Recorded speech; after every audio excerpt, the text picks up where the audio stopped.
Ray Collazo, and you're watching and listening to the Founded Translation Talk Show, the talk show that stacks truth about politics and today's hottest issues.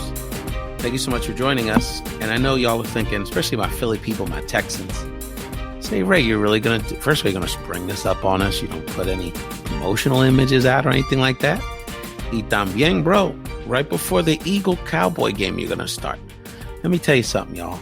I don't got that MSNBC contract yet.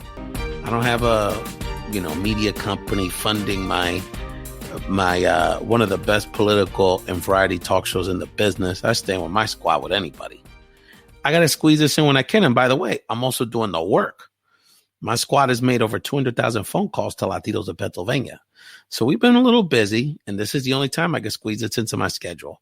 But I think it's very important before this all goes down on Tuesday, Wednesday, Thursday. Before this all goes down, I had to give you a little something. I had to. Because this is it, fam. This is it, fam. So on this episode of Founded Translation, again, sort of the pre-Eagle Cowboy edition, Ben DiNucci, Eagles are going to smash them.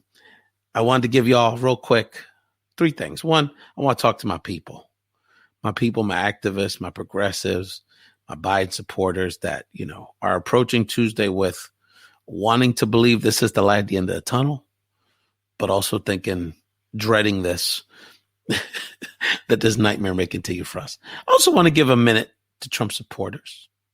I want to talk to y'all about, not to try to convince you anything. That's done. Y'all going to do what you're going to do. And the bottom line is y'all are grown adults. You can do what you want, but I do want to drop something on y'all to think about after this election.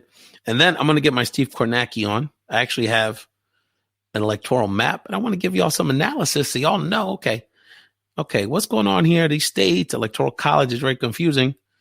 So I'm going to give y'all a little analysis so y'all feel a little more equipped to be able to understand what's going on television Tuesday night going into Wednesday morning. And when some of the votes, hopefully it won't come to it, but when some of the votes end up getting finalized and we get some more final results, probably Thursday, Friday. Hopefully it doesn't come to that, but there's a good chance it will. Again, thank you so much for joining the show. Really appreciate it. And so the first thing I want to talk about, I want to talk to my people. I want to talk to my people, my activists, my ride or dies, the people that have basically felt they've been living in a nightmare for 4 years. I want to be able to say, it's like a dad, right?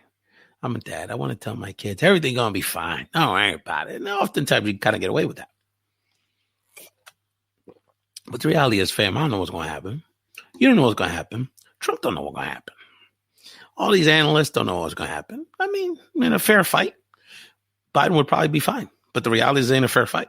Partially because of just these external, these factors with early voting and these ballots, and partially, and also because they're trying to steal this jaunt.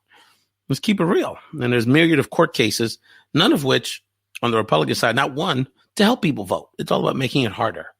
So if you have 300 court cases to try to make it more difficult for Americans to vote, people that are eligible to vote, people that just want to have some options in the middle of a global health pandemic,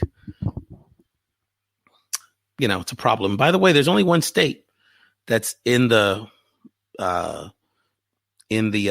would you say, the swing purple category at all, which is a long shot for the Republicans, Nevada, that mailed everybody out a ballot. So that argument is actually very weak. All those states basically had to ask for it, which is basically what he said was fine. So, these arguments are vapid. And if anything, you see these long lines, mostly in black communities, people trying to vote early or trying to drop with their ballots. This is systematic racism, and voter suppression is almost a nice way of saying it. So we have to overcome those things. So these factors, I don't know. An unprecedented amount of voters, I would think that's a good thing for us. Almost 1 million people have already voted. That's actually a beautiful thing if you think about it. That people regardless how you feel, you're engaged in this election. So there are some rays of light here, if you will. But I want to tell you something, y'all. I can't take the anxiety away from you because I have it too. Hey, in this time period, I'm going to keep it real. I've had 2 health issues, spells in the last 6 months. And partially the pandemic, of course, or partially stressing about this whole situation. Be honest about it. I care because I know what's happening and how much these people can continue to hurt all of us on some level as they do with their No importa about a pandemic that kills 1,000 Americans a day. But the thing I can tell you is that these next 48 hours are the most important 48 hours of the last 4 years. Because who's voted is voted. Can't do nothing about that. And that's probably generally positive for us, that situation. But in the next 48 hours, instead of focusing on what could happen, what may happen, what if the guy wins, oh my God, what if they cheat? The next 2 days of your life, what you need to do to get that stress off you is focus on what you can do. Because some of these things we cannot control at the end of the day. We'll try, we'll protest, we'll do what we can. But focus on what you can do over the next 2 days. And y'all can text every member of your family. You can call your people, be like, hey, Prima, my little 19-year-old cousin at community college, I just want to make sure you got everything you need to go vote. Did you already go vote? Do you need someone to go with you on Tuesday so you don't feel nervous? Call Abuela. Abuela, do you need a ride Tuesday? Call your homie. Dog, did you hand that joint in? I've been bugging you about this. You know, you can go drop it off at center so you don't have to worry about it for Tuesday. I know you're working a double on Tuesday. That's critically important. If you get 2-3 extra votes out of that, and if we all do that, especially our Pennsylvanians and people in these critical states, that can make a huge difference. And it's going to make you feel better. And by the way, it's going to get your mind off worrying about it. You can focus on doing the work to make yourself feel like, hey, win or lose, I did everything I could. And then on election day, I'm assuming my people, a lot of y'all have already voted through whatever mechanisms. God bless you. Thank you so much for doing that. But I'm telling y'all, it goes beyond making a plan. It is about there's 2 plans you got to make. Even if you voted, one, everyone's got to help somebody go vote Tuesday. We have called pretty much every Latino in Philadelphia and the 5 suburban area. That's been our focus with our work. And if you're above 50 and you're Latino, you're going to go vote Tuesday. They didn't want to mess around with them ballots and the mail and the proceso and the language. And what if I get it? It don't work out for me. I don't got it. So the good news is a lot of our people, it's an opportunity, still have to vote. You have to make a plan. I ask all of you, make a plan to help at least somebody vote Tuesday, even if it's just keeping them company in line. And by the way, we will need that because there's going to be people out here trying to intimidate us. And you're not going to want your little cousin or your grandma sitting in line because, mira, the people look like us, one's going to get targeted. Let's keep it real. Even if it's about keeping company, give them a ride. Go. If you think some people are going to be in line in your neighborhood, go by and grab a pizza. Make them feel comfortable. Grab a couple chairs that you use for the barbecue. Say, mira, you guys want to use these chairs while you're sitting there for an hour voting? Do something. Make a plan to help people on election day. And if you can't physically do it, call those same people you got. Hey, did you go vote? I'm going to keep bugging you until you do this. That's the attitude. Keep your mind focused on what we can do in the next 48 hours because the next 48 hours is the most critical time in this entire election. Trust me. Political professionals will tell you these 3-4 days when everyone's kind of thinking it's the end, it's actually the most critical time because still a third of the country hasn't voted yet. Okay. And win or lose, we still got to keep fighting. So obviously we're all going to take a breath after this on some level. And I want everyone to feel, to mentally get a minute, but whether Trump wins, Trump loses, we win the Senate, we don't win the Senate, there's a contested situation, there isn't a contested situation, we're going to have to regenerate and continue this movement because even if Biden wins, maybe the Democrats don't win the Senate, or even if they win the Senate narrowly, 50-50, 51-49, we're going to have to fight to get our issues on the table because there's going to be a lot of pressure on Biden to be very middle of the road. And already talking about the morning shows, basically, he's got to be the president for the white moderate people.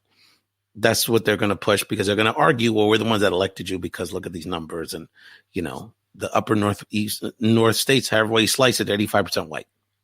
So that's and I'm not saying it's really racial. It's about, hey, let's get real things done.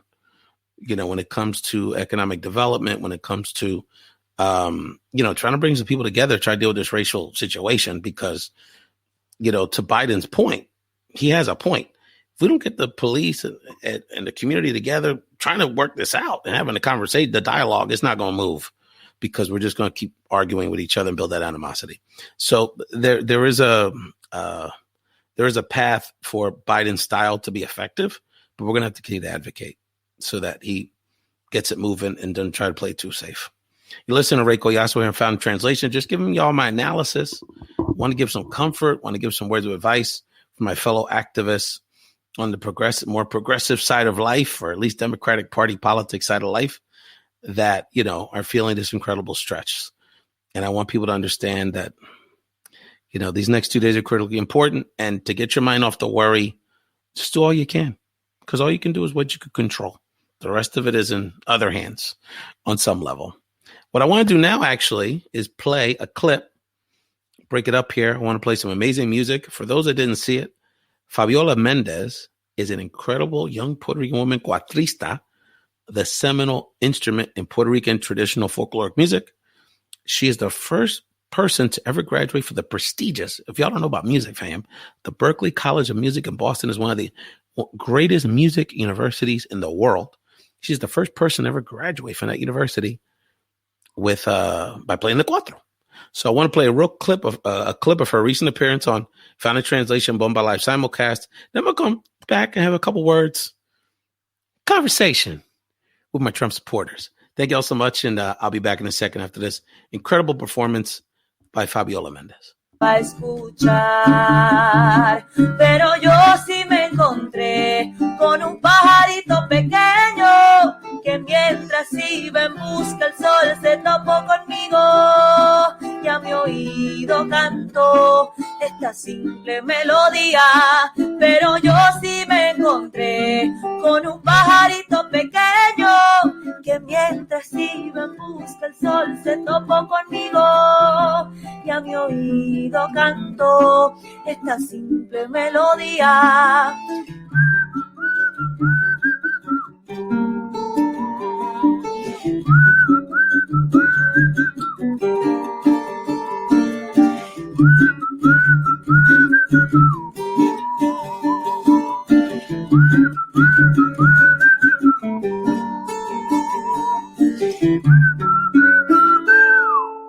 I tell you, that Fabiola Mendez is unbelievable. Follow Fabiola Mendez on social media. She has a virtual concert. She's based in Boston. And she does a lot of really interesting, she does things with the cuatro musically that we've never seen. She combines it with Brazilian rhythms, jazz, R&B, gospel, salsa, a tremendous talent. And we're going to continue to support people like Fabiola Mendez here on Found in Translation and our other brand Bomba Live. And again, you're listening to Ray Collazo. Hey, I know the Eagles are going to smoke these guys. And I know folks are probably a little distracted. You'll see it on the replay. It's okay if you want to watch the game. But I want to, as I kind of just give my final thoughts and analysis of this election, I just wanted to chat with my Trump supporters for a second. I'm not going to fight with you. At the end of the day, you're grown people. You make your own decisions. At the end of the day, some of them may frustrate me. Some of your reasoning may aggravate me. But I got to respect it. Y'all grown people. But I did want to mention two things to you. So to those folks, I want you to think about, I want to share what the reality is of the decision. You can have your reasons for making the decision, and I respect it. But the reality, the practical reality of this decision. So a lot of our folks, and a decent amount in the Latino community, are arguing, look, at the end of the day, regardless of anything, Trump's better for the economy because he's a business guy.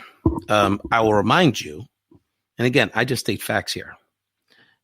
He owes at least $400 million to people we don't know who they are. Owing $400 million don't sound like a great business person to me, but whatever. And also, again, facts. He had 2 casinos that went bankrupt. And for those, again, I think all of us adults, especially you business tycoons out there that are supporting Trump, would understand that possibly the easiest business model that exists in our modern economy, in our modern world, is a casino. You open the doors, people put money in machines and on tables, and you keep 90% of it. So if your big business guy was so hot to try it on business, maybe he could have made casinos work. But anyway, I'll put that aside. For those, again, who are concerned about business, what is going to revitalize our economy and move our business forward in this country? At the end of the day, it's nothing less than dealing with the pandemic. And I'm going to tell you this right now. And look, I make predictions on here. I'm pretty good because I keep it real. And again, I'm not a Biden shill. I've been very hard on this guy. So this isn't about, waving a blue flag. Y'all watch the show if you don't believe me. We're more critical of Democrats than a lot of people would suspect if we got to watch the show to understand that. This ain't about Biden right now. This is about y'all Trump. It's just y'all guy. The reality is in a year, we'll be in the same position. That's the reality because he's already said he's not going to do anything and he's going to continue to spread. By the way, the spread is as high as it's ever been after 9 months. So that means in 3-4 months, it's going to get bigger and bigger and bigger because he's not going to do anything about it. He already said, I can't control it. Let it just spread. Herd immunity. So it'll be another year. We'll roughly be in the same position. Another 300,000-400,000 people will die. I don't know if you business tycoons care about that, but that's going to happen. That will happen because all the projections have been accurate. And even if there is a vaccine, probably in the spring or early summer, even Trump supporters don't trust it because he's the one saying it's good. So a lot of people won't take it. And by the way, I don't care who you are. It's a tremendous management project to distribute a vaccine in this country that's not only safe, but that's distributed equitably and relatively quickly at a large scale. I don't care. You're the most brilliant manager of all time. And what in this man's 4 years would make you believe that he could manage any project like that? He creates more problems than he tries to resolve. Again, the pandemic, couldn't do it. Ran away like a coward to the problem. But that's your economic guy. To my social conservatives, who basically are one-issue voters, the issue of abortion. Mira, on a spiritual level, there is much more spiritual alignment here. This is not a spiritual disagreement, my friends. This is a policy disagreement about the rights of women in our society as it comes out. So I try to bring this up in these conversations, the hard conversations to have, because I'm trying to build some understanding here. And to my folks that are like, look, nothing else matters to me but that issue. Again, I respect. I'm not going to try to change your mind. I'm not going to sit here, and I certainly am not going to disrespect that opinion. I respect you and your views on that situation. And again, spiritually, we're more in alignment. There's a policy disagreement. But I want to share something with you. First of all, if you don't get it now, after Amy Coney Barrett, who's more conservative on social issues than the Pope, literally, if you don't get Roe versus Wade overturned now, then it's never going to happen. So you really shouldn't even vote on this issue Tuesday because you've already won the issue on some level. If it doesn't get overturned now, that means the Republicans just string you along on this issue. Just being honest about it. So there's a good chance you're going to get your way anyway. But the other part of it is, I just want you to think about the policy legal ramifications if Roe versus Wade changes. And again, this still may be cool with you. I just want to understand what the legal and policy ramifications is of what that happened. So if Roe versus Wade gets turned over and states now start criminalizing women for having illegal abortions, I just want to be straight up with y'all. And again, this is not to be confrontational. This is about helping you think through what are the next steps in that legal policy discussion. So women in our community, because y'all know for real, the people that will go to jail will be the Black and Latinas and the real poor white women. You know that, right? Like upper class white women are not going to go to jail for this. That's just reality. So when women from our community, maybe part of your church, maybe part of your family network, neighbors, start getting prosecuted for having these abortions, where will your role be? Will you be part of GoFundMe's for their legal bills? Will you be character witness for them to ask mercy from the judge? Because maybe this woman has children or an illness or, maybe conditions that maybe led her to make a very difficult decision that maybe, she didn't want to, but it's a hard decision one way or another, right? When she gets incarcerated, when she gets her 3 to 5 years, whatever right? Will you be as part of your faith? Will you be part of helping try to take care of her kids? Helping the family go 5 hours upstate to go see her? Or will you just say, look, you broke the rules. Sorry. So again, the choice is yours. And I'm not here to fight you about it. I just want you to understand the policy ramifications of what I believe, which is your sincere spiritual belief. But there is a difference. And that's all I'm trying to say. But again, fam, you have right to your opinions. And I respect. And I respect my econ people. I tease them more because I think their heads about their business acumen is a little inflated. And I don't think they're really seeing the whole situation. But I respect. Okay? And look, in the Latino community, 25% or so, well, nationally, probably close to 30% of Latino voters will go for Trump. That number's inflated because of the Cubans in Florida and maybe some of the conservative pockets. Generally speaking, in Pennsylvania, it'll be between 72 to 75 for Biden and 25 to 28 for Trump, which, if he gets to 30, that could be the difference. So GOTV from a Biden Democratic perspective is critical. Those are my thoughts on those issues for both my Biden and Trump folks. What I want to do now is play a clip. This brother was one of the most popular people we have in social media. It was a great coup that we had him on the show. Drew Anthony, if you don't know his name, he's the real good-looking guy that does the reggaeton 2000s car videos, the bachata and the 90s car videos. Y'all love him. He brings a lot of joy. I posted this clip early in our social media. And I want to give a shout out to Shirley Santos, one of our producers of the show. It's actually her birthday today, and she's the one that booked Drew Anthony to appear on the program. So let's hear a clip from Drew Anthony talking about his process and his and how he comes up with these incredible videos and what the creative process was when he got delved into doing reggaeton from the 2000s viral video. Then I'll come back and I'll get my Steve Kornacki on, give you a little taste of the big board that you're going to be analyzing on Tuesday. But talk about when you thought about, all right, I got to do something for the Latino community and do something that really connects with reggaeton from the 2000s. I've always wanted to do something. I always want to do something that represents, hands down, always with everything I do. Honestly, with the reggaeton I was really afraid when I did this one because the Latino community, you get it right. You get it right or you don't do it at all. Yeah. That was the second time I did it. The first time I was like, this isn't enough songs. There's more here. This isn't enough songs. So I went in my car and I started driving around and I just went down the list of just everything I can possibly remember. Evie Queen, DY, all the artists that I can remember back in my days in New York and the house parties and cutting school. Watching. Give me a couple of nightclubs you used to hang out in back in the day. Jimmy Bronx Cafe, Jimmy's one. Bronx.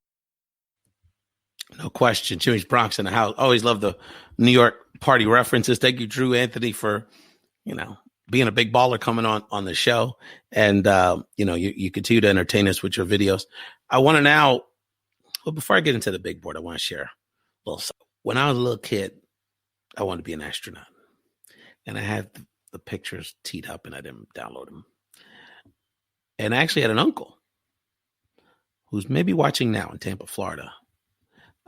Rene Gonzalez, that actually from Un Jibarito from the Campo and PR was actually a intern at one of the NASA center in Houston. So he would send me all these cool pictures of spaceships and actually sent me an autographed picture when I was a kid of the first Latino astronaut, Franklin Chan Diaz, a Costa Rican guy. Un tico, his daughter is a elected official in Massachusetts, Sonia Chan Diaz. And so anyway, it was when I was 6-7 years old, Franklin was my hero. And I got older, got into baseball. And I always loved second baseman, Manny Trillo, Juan Samuel. Of course, then some of the great Puerto Rican guys stepped into the stage. Roberto Alomar, Carlos Baerga, now the young boys like Javi Baez, the Lou Whitakers, the list goes on and on. And then when I started liking girls and stuff, a teenager, the guy I wanted to be like was George Lamont. And I had the nice picture teed up. The guy had this he could do something with his hair. He had this way he could style it. And he had these leather jackets. I just thought the guy was the coolest guy. But as I've gotten older, my heroes have adjusted a little bit. And so the guy that I currently admire, especially with my media stuff, and, I've been on MSNBC, y'all. I've done my damn thing on the top level. Y'all didn't see that in February. Recognize. Is my fellow Peacock guy, I guess, Steve Kornacki, you know, the guy, the nerdy white guy that's in front of the big board with all the states and the colors and the red and the blue. That's my dream job, to do that. So what I'm going to do here, y'all, give you a little taste of my analysis of what's going to go down Tuesday. And so it's very complicated. So let me get the big board up here. This is the map. This is what I wanted to show you.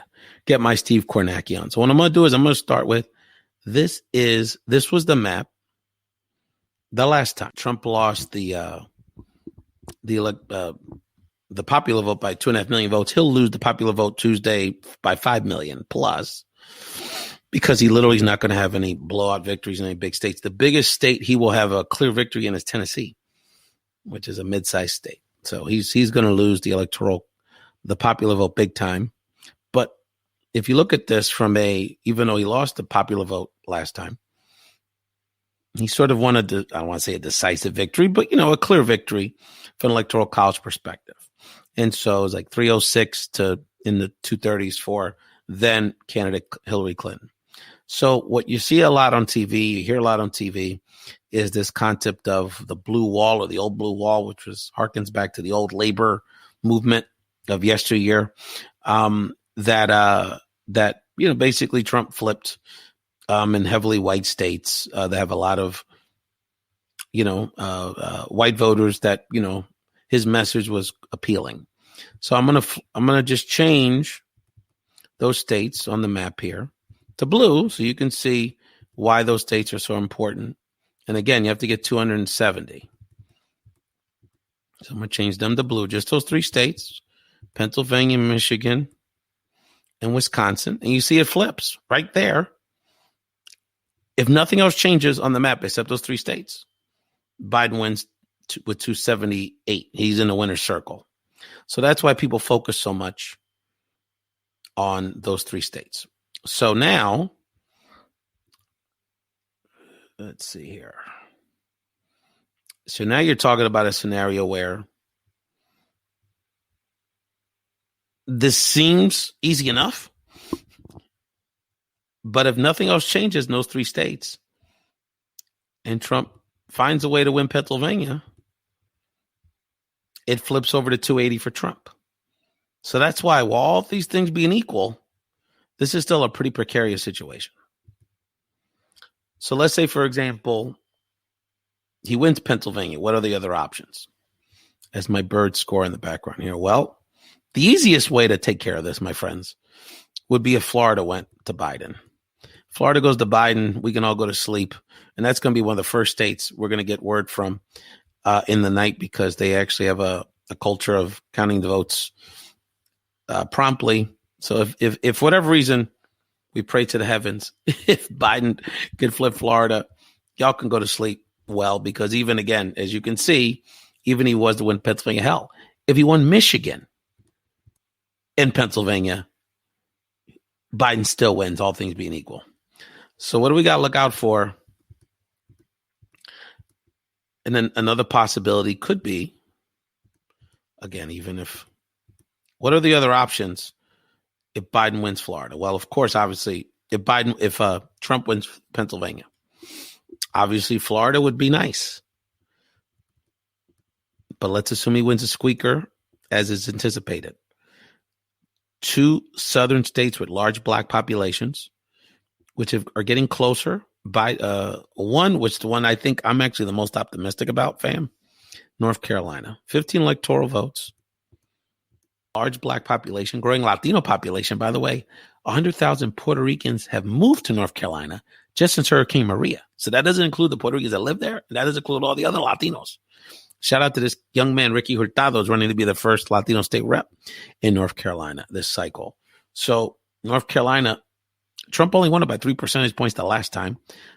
Since then they've elected a Democratic governor.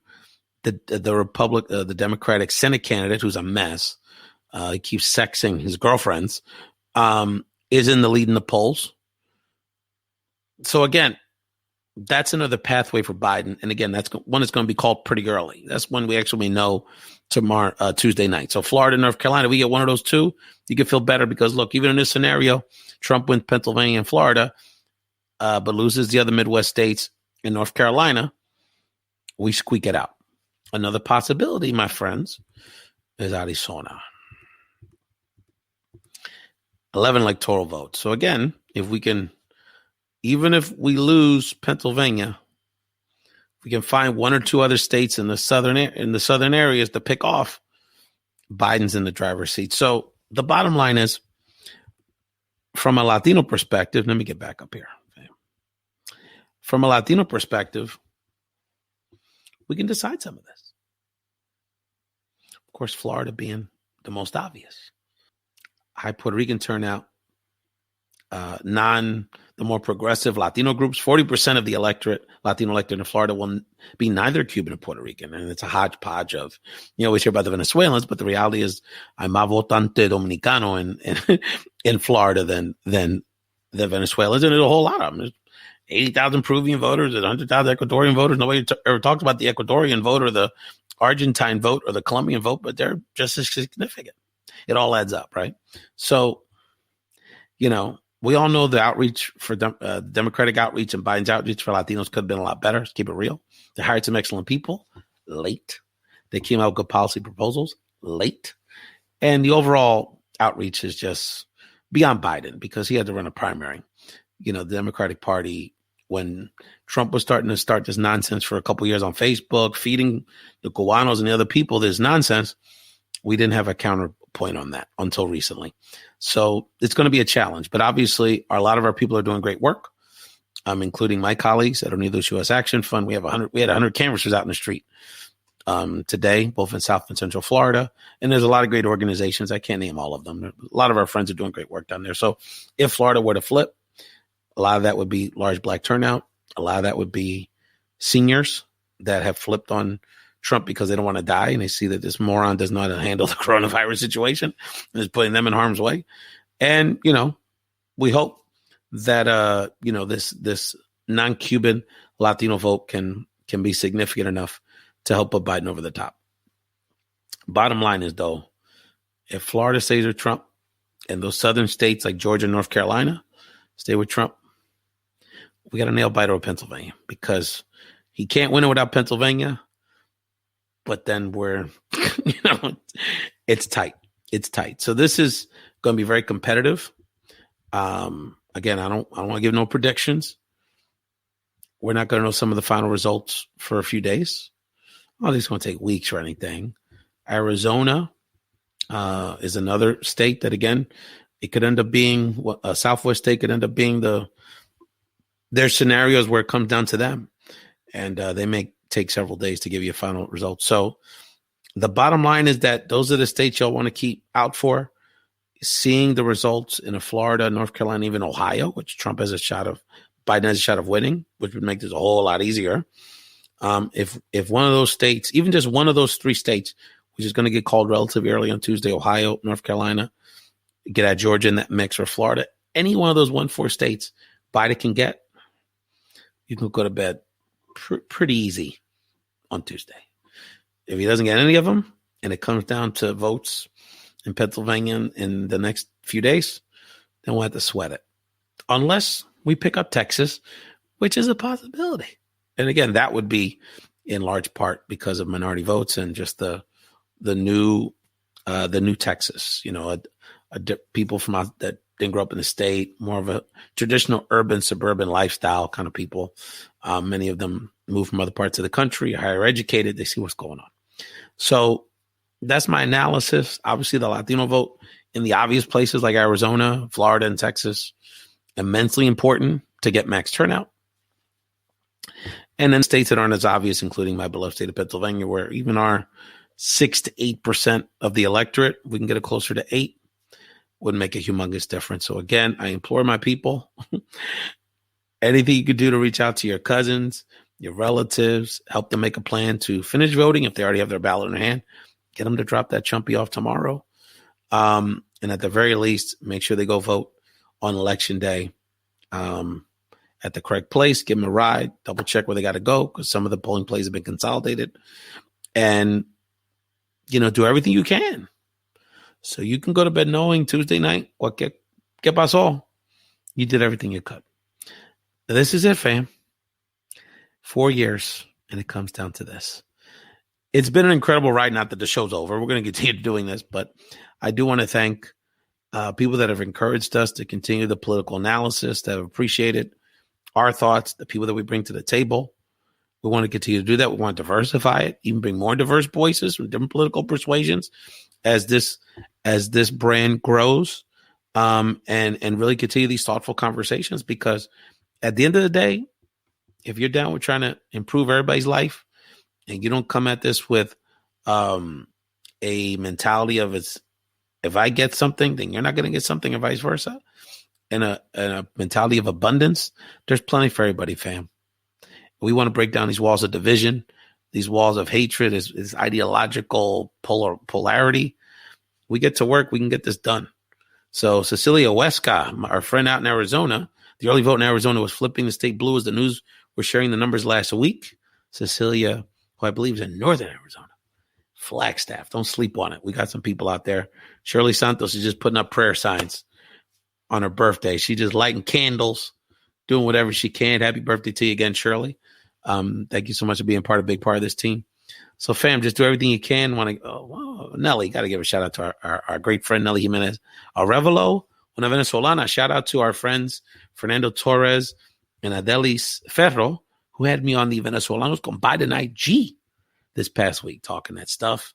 And we had a great conversation on our live stream Thursday with Representative Danilo Burgos and Councilwoman Maria Quiñones Sanchez. So we getting out here with this information, fam. I'm going to be on my man Tame Arts, Christian Rodriguez, who was on Bomba Live in June, his IG Live, because he's got a great network of men and young fellas in the urban community that follow him and are support him, because he's a hip-hop impresario, graph guys, DJs, rappers, dancers, the breakdance guys, people that are in the hip-hop community. So we want to kick it with them and tell them, look, we know you're getting a lot of mixed messages and a rapper over here and a Facebook post over here. We got to give you the truth and give you the real deal in our perspective before you make your decision to vote on Tuesday. So I'm going to be with Tame Arts tomorrow night on his IG Live. So we're doing everything we can. All I'm asking y'all to do over the next 48 hours is do all you can, because that's all we can do. Thank you again so much for being part of this journey. Thank you. I apologize for my little technical glitch, and several of you hung in with me. I really appreciate that. And I hope this gave y'all a little more clarity on how we should approach the next few days, and gave you some things to think about on both sides of the aisle, because we got, one way or another, ain't none of these people deities. They're all just human beings like the rest of us, but all of us need to get more involved, including people I don't agree with. You got to get your perspective in the mix. Start organizing people around your vision, and hopefully that'll make all of us stronger in our arguments and in our organizing and the work we need to do to bring people together. Thank you all so much for watching and listening to this edition of Found in Translation.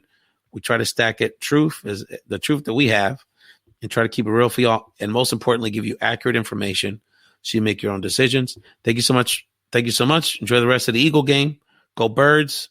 Even my Cowboy fans can enjoy the rest of the game, because we need y'all to come out and vote in big numbers and turn it out down in the Southwest. Thank you all so much for joining us, and happy voting.